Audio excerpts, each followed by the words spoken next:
Now, today is sort of dependent on the fact that you guys did last Monday and Tuesday.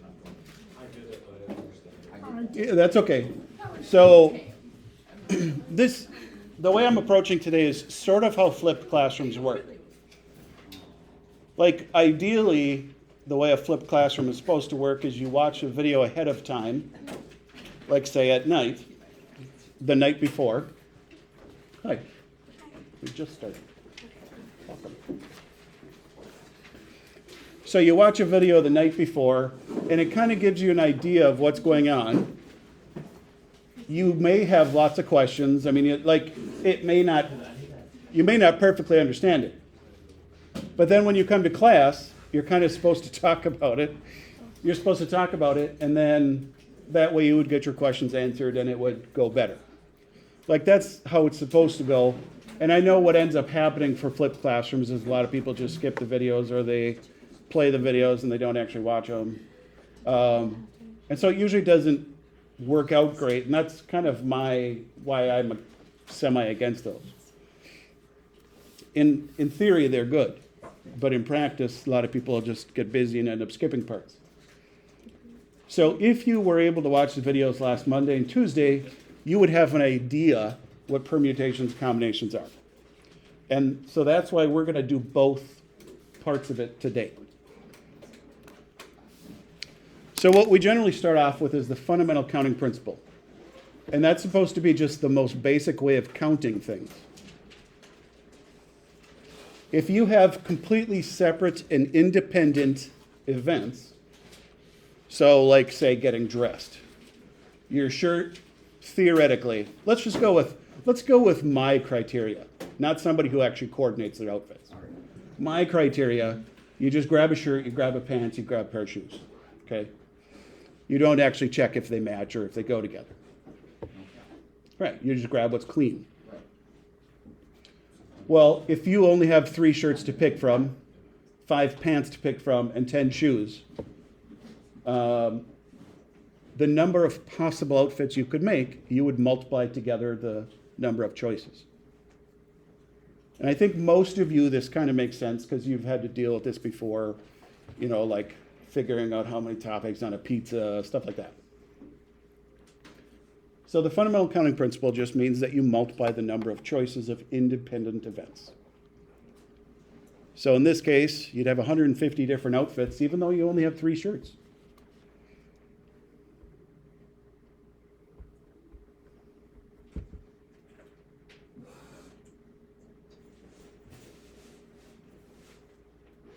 Now this is pretty much the exact opposite of my wardrobe. I only have a couple pairs of shoes, handful of pants, and a lot of shirts. I know some people, it's like this. The shoes are what make it all.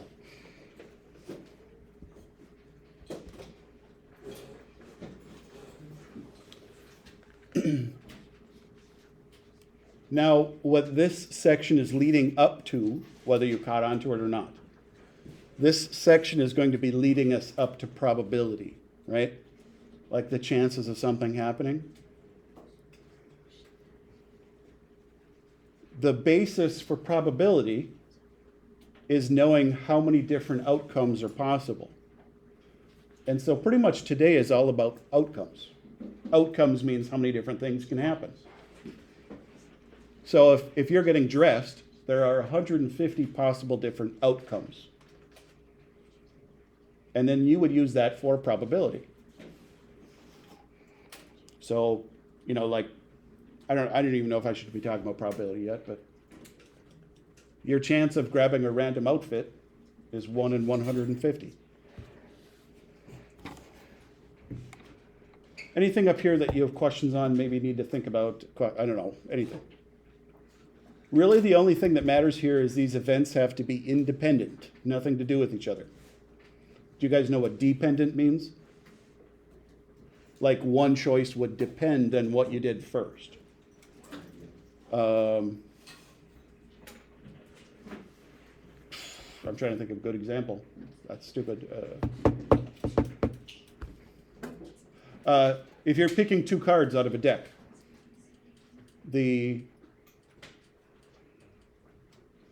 second card depends on what you pick on the first one.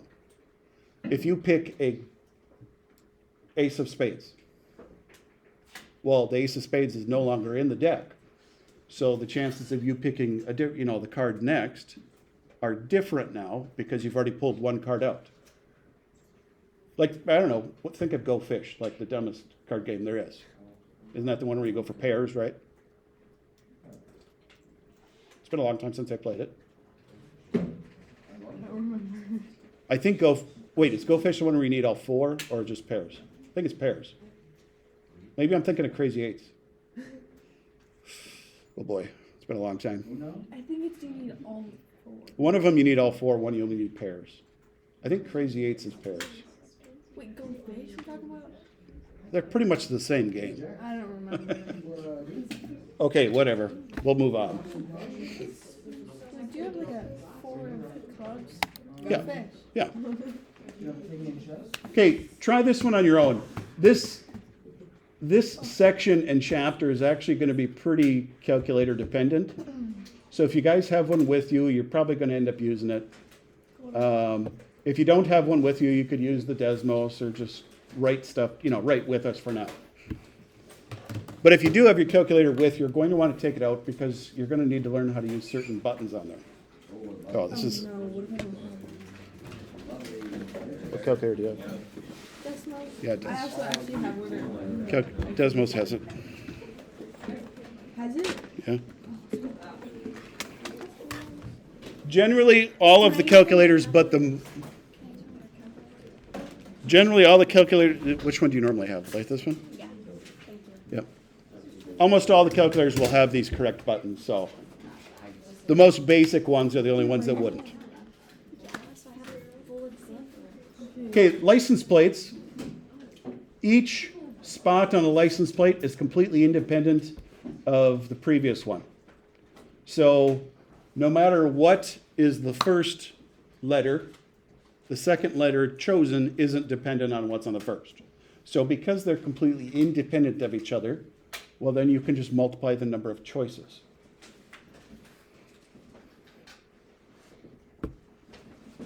I was hoping you guys could figure this one out on your own. Yeah. So it's like 1 through 9 brings you to 0 through 9? 0 through 9. And then A through Z. 26 different letters.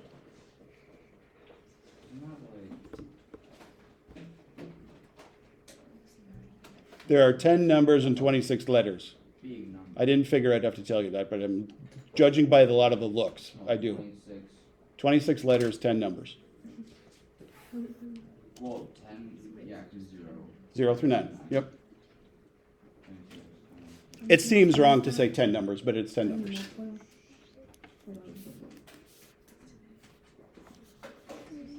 That is a large number. It is. I don't like this. No, man, it's not your most times you multiply. I got it. 9. I got the number. Okay, so Minnesota. Let's go with Minnesota. We've got 3 letters, so 26 different choices for the first spot, 26 for the second, 26 for the third. And then the last 3 spots are designated by 3 numbers. Oh my god. 10, 10, 10. Wait, I'm confused. Go ahead. Because there's 26 letters in the alphabet. Oh. And I'm sure somebody multiplied this. Validating operating system. That's not a good start. Oh. There we go. It turned on. We're okay. So we got 17576 with 3 zeros. 17576. And then why did you put 3 numbers. So if the license plate is a letter, number. There are 10 different numbers you can choose from. 0, 1, 2, 3, 4, 5, 6, 7, 8, 9. So there are 17,576,000 different license plates available with this combination. But then what you're going to find is a lot of states will allow letters, numbers, and then allow the reverse, 3 numbers, 3 letters. So then that state would have 35 million different possible license plates. plus you can have personalized license plates. So they purposely do that so that they're not going to run out of options of license plates to be able to give out to people. Like Europe, I believe it's Europe. They've got a license plate with like 8 or 9 digits long. It's like a long, skinny license plate. And I believe each spot can be a letter or a number. So in that instance, you would be taking 36 times 36 times 36 times 36. And they do that on purpose so that there's a lot of different possibilities. And so then you can you have license plates to be able to fit everybody in that area. So they kind of figure this stuff out ahead of time to figure out what the license plate needs to look like. If you're a state that's smaller, you can just pick whatever you want and it'll fit all of the number of cars in that state. Okay, I took a lot longer on that one than I should have. Okay, permutations. I know, this feels like out of left field, like totally different, right? So permutations refers to the number of outcomes if things are arranged in order. If there's a certain order to the way the final answer is done.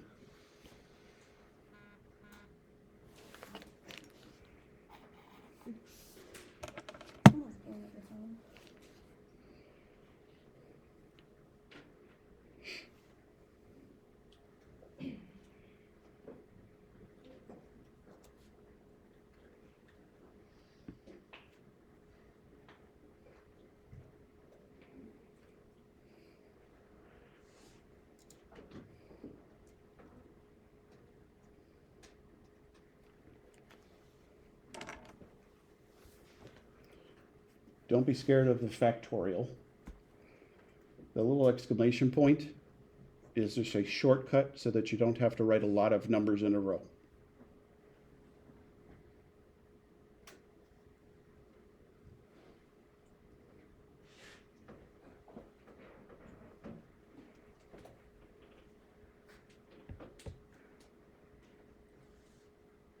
Yeah.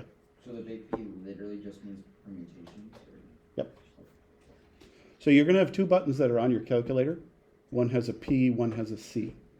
And the only reason for the difference is whether the things you're trying to calculate have to be in order or if they have to be in groups, like non-order. So that's the reason for having the P and the C. I don't know why they made the name so complicated. Permutations just sounds harder.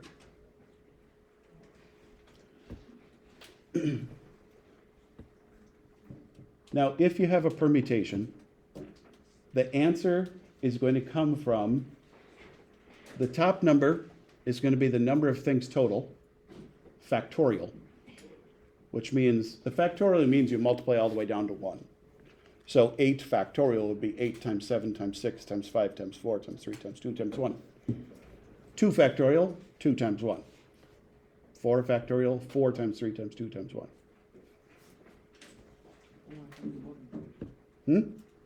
Yeah, it's going to be in a different spot in every calculator. The smaller calculators, the scientific-ish ones, there's usually a button that says PRB. And then under that probability button, there should be 3 things, NPR, NCR, and then the exclamation point. It might just have NPR, NCR, I don't know. Graphing calculators, on the left-hand side of your graphing calculator, hit the math button. And then from the math button, you'll see that there's a bunch of options on the top of the screen. You're going to hit the right arrow until you go to prob. And then under probability, it would have NCR and PR. Now, I thought today would be good not to focus so much on calculating these things by hand, but just finding the answers with the calculators. So then that way you guys kind of get the idea down better and not worry about the actual calculations. Because I know some of you get sort of scared of this and it throws off from what you're learning. So here we'll do oh, what? Why do I have the answer up there? Oh, shoot. Okay then. Well, Nothing. it says how many ways can 7 pictures be arranged on a wall 3 at a time? Well, number one, the word arranged implies that they have to be in a certain order. That means somebody cares which way the pictures are up there. Now, if this were me, this would just say how many ways can 7 pictures be grouped on a wall, because I could care less what order they be in. If I have 3 pictures, I'll just put 3 pictures up. But it does matter to some people. And so if you want things to be arranged in a certain order, well, 7 pictures taken 3 at a time. So that's what we're focusing on. 3 things need to be in a certain order, but there are 7 to pick from. So on your calculator, you're going to want to learn how to type in 7p3.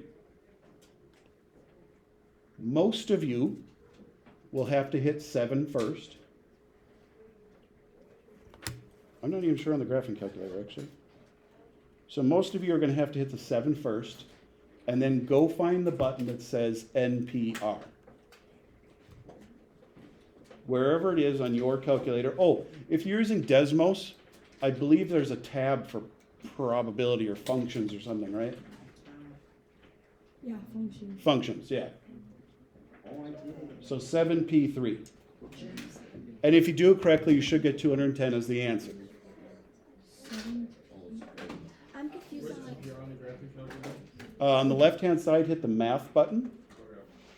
And then at the top of the screen, there's a bunch of options. Hit the right arrow until you go to prob. Yeah. I think you can bring it up here if you want, but I think there's a probability button.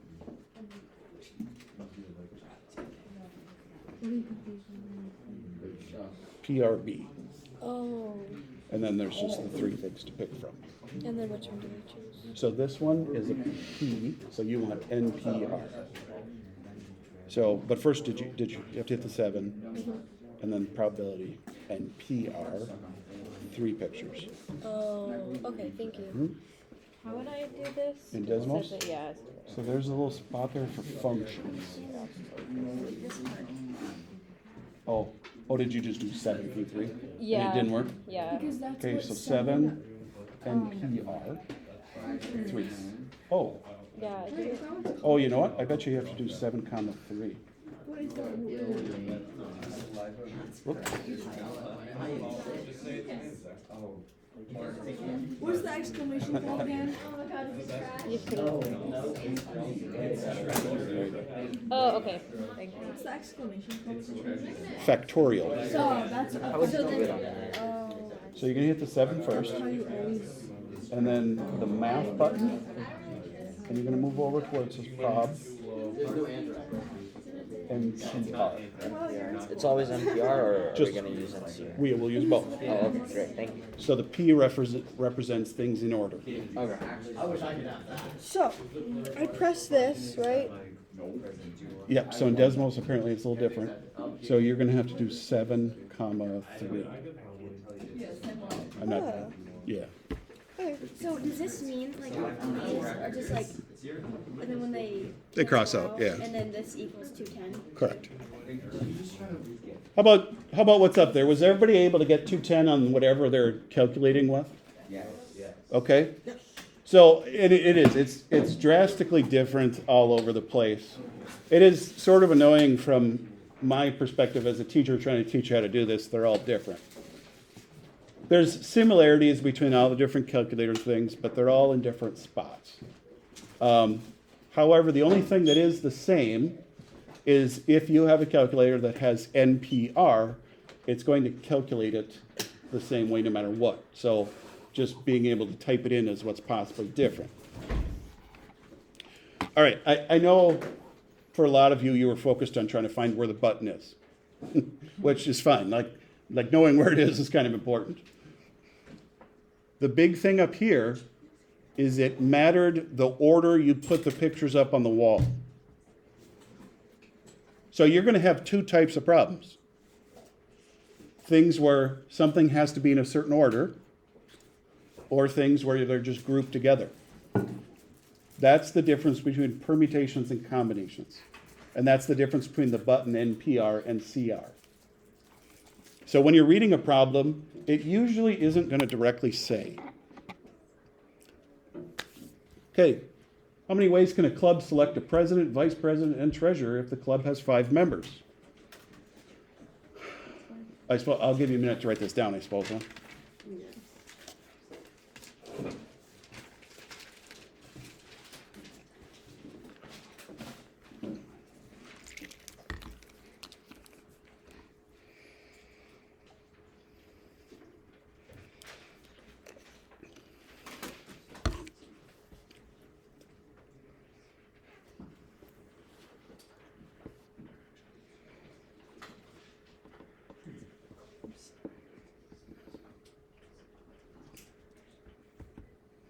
Does that say, can a club select? Yeah. Yes, that is my chicken scratch writing.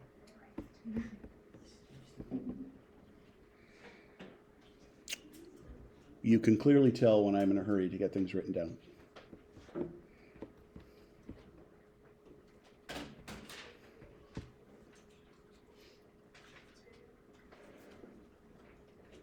Plus, it's kind of weird trying to write on an iPad and then, tiny iPad in your hands and then trying to blow it up into 6 feet tall.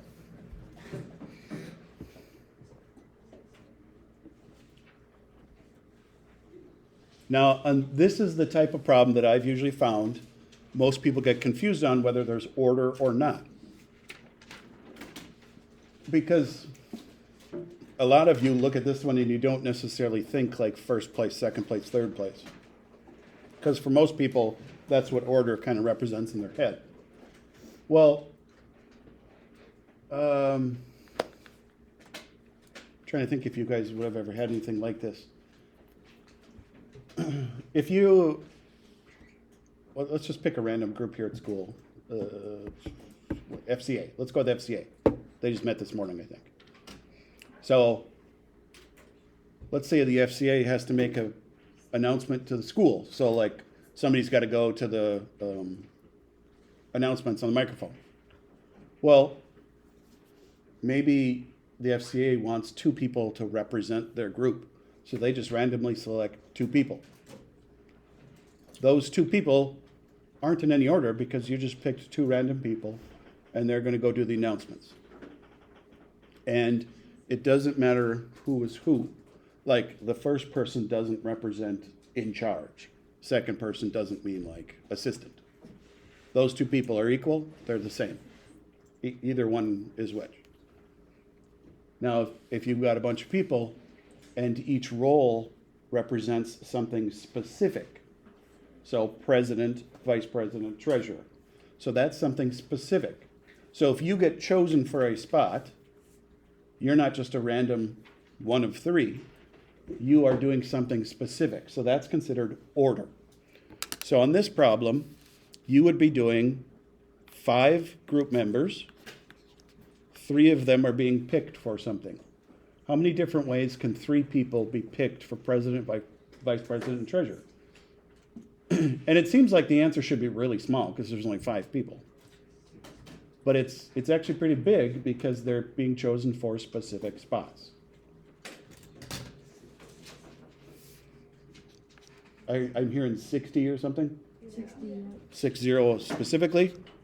Okay. So there's 60 different ways. And that number is only large because, like, if you have 5 people, well, let's just say one person is president. Well, you still have 4 people to pick for person 2, person 3, person 4, and 5 are out. Person 1 is still president. Person 3, 4, 1, and 5 are out. Like, there's a lot of different ways to actually make it work if they have to be something specific. And then that should lead us to the next topic, which is combinations.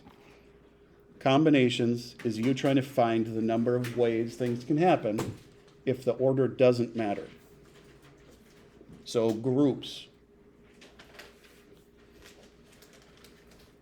And this answer is normally a lot smaller.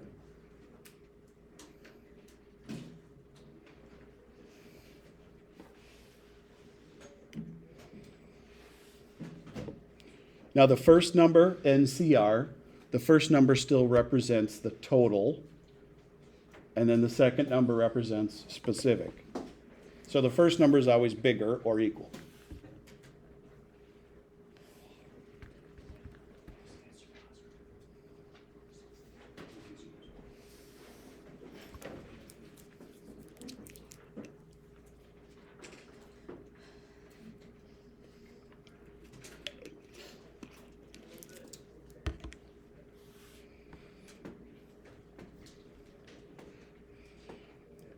The most difficult thing for you guys by far is once these problems are all kind of mixed together, is you have to decide whether things are in a certain order or not.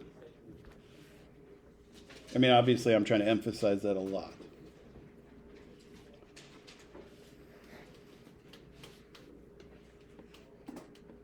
Don't let the formulas themselves kind of scare you off, because I know year after year of teaching this, that's usually what I see. Is somebody sees that formula and they immediately tense up and get anxious about these problems because it's new things.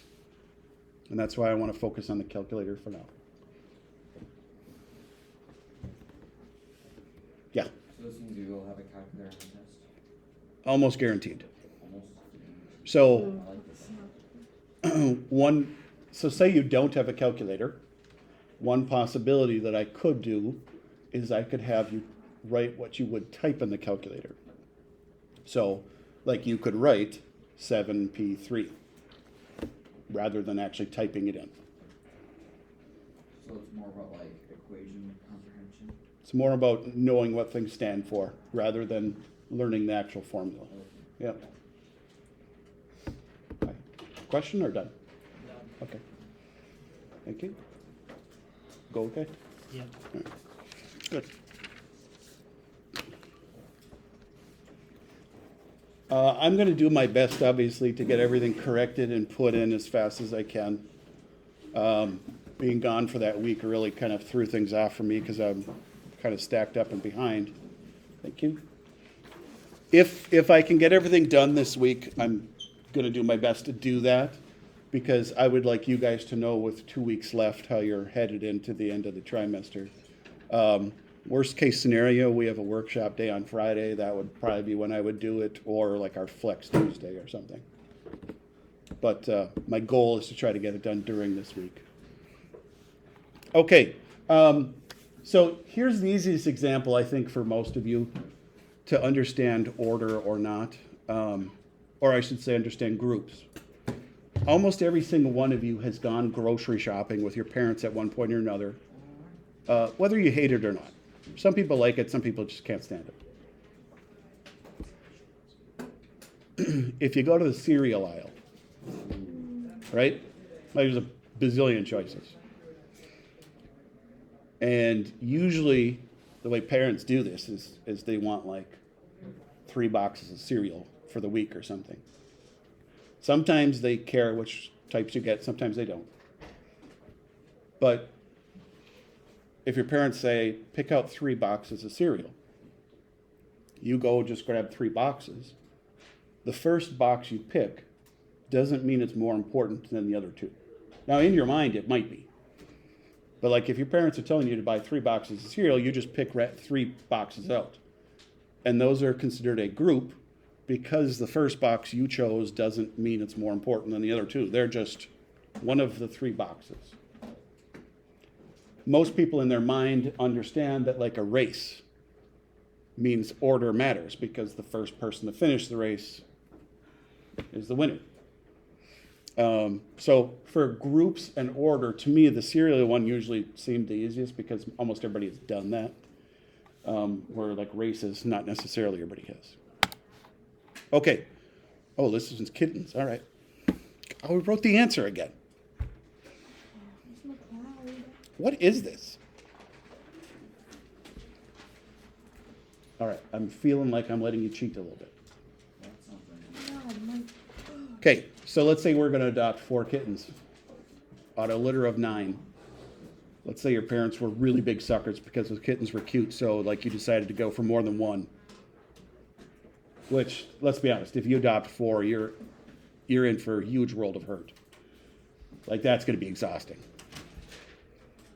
Well, the first kitten you pick is not going to be considered any different than the 4th kitten you pick. So because of that, these are going to be groups or combination. Now, I did write out the actual work, but what I want you guys to try when you get to that point is I want you to try to type out 9C4 on your calculator to see if you can get 126 as your answer. Which calculator is that, the graphing one? Yeah. So if you hit the math button on the left, up on the top of the screen, you're going to hit the right arrow until it says prob. And then that's where you'll find that choice. And Evan, were you done with the test a while ago? Like, were you able to try out the calculator stuff with us already? Okay, so on that calculator, I think there's a button that says PRB. Somewhere in the middle-ish. Maybe I'm wrong. If there's not, then hit the math button. Oh, okay. So under that button, you'll find those. Okay, so for most of you, you're going to have to hit the 9 first, and then you're going to have to hit the NCR button, and then you hit the 4. And then that should give you 126. To me, it's super annoying that you have to hit the NCR button in the middle of the two numbers. Like, most of you think of doing the 9 after hitting the button, but it's whatever. So on Desmos, that is kind of sort of nice that you hit both numbers afterwards.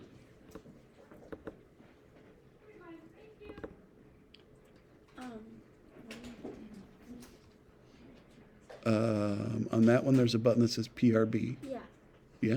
but I did 9 PRB. No, find the button that says NCR. Oh, and then 9. Yeah, so the probability button just brings up the choices. 126. Yeah, there you go. Okay, should I move on? Is there anybody that wasn't able to get 126 yet? And if you guys are using your cell phones, I never even thought to look. I bet the cell phone has an NPR and NCR button. And you probably do it the same way where you do 9 first, NCR, and then hit the 4. What did you do for like the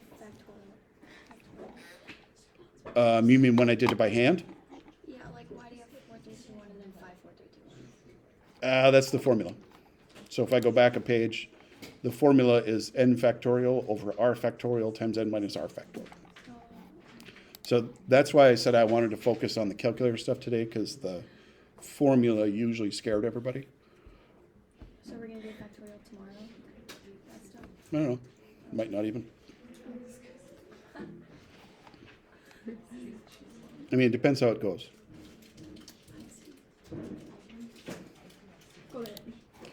Okay, here's one for you guys to try on your own. Swim team has 8 swimmers. 2 people are going to be selected for the first heat. Now, usually the heats, I mean, there's different kinds of setups of meets, whether it's track, swimming, all that. A lot of times the heats are just random people. And so your team would just pick 2.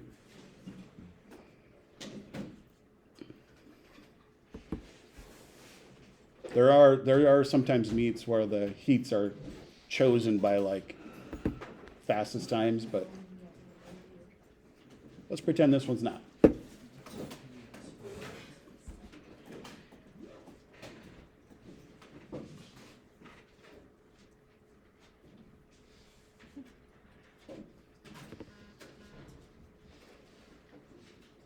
See if you guys can find the answer on your own.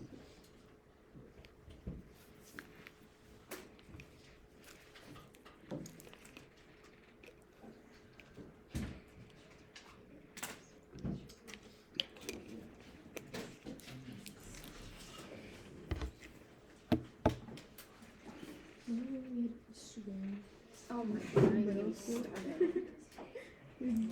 So if you're having trouble figuring out whether something is considered order or not. The easiest thing to do is generally try to decide if what you're picking represents something specific or not.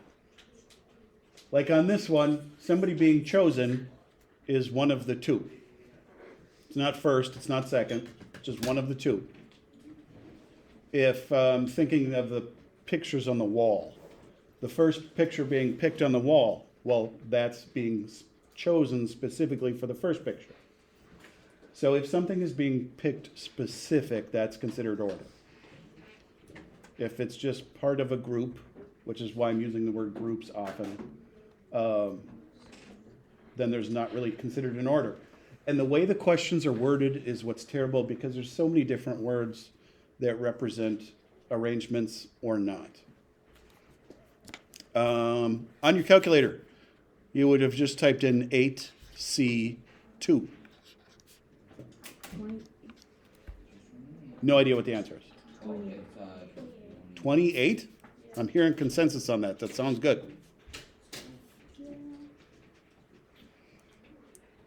So this basically says there's 28 different ways that you can pick a pair of people out of 8.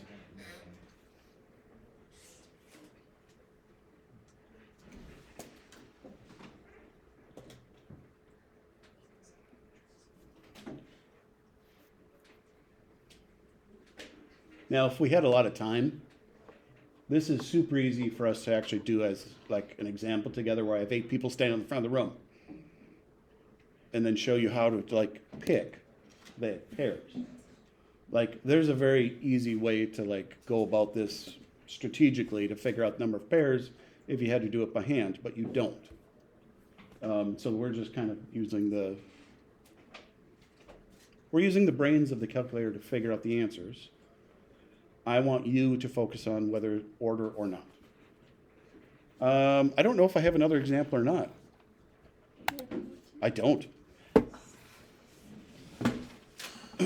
Now, I didn't even really hear from you guys about last Monday and Tuesday. I'm assuming that it went pretty quick on each one of those days. Like the videos and the homework probably went decently quick if you were focused on one individual thing. Yeah. Did the questions out of Khan Academy, did they have you do factorial, things like that? Okay.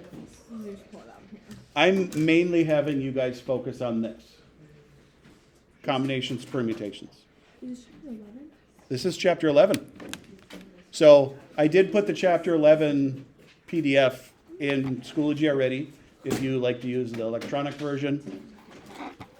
We are doing this out of order on purpose because the ACT and MCA frequently come in like March, sometimes early April.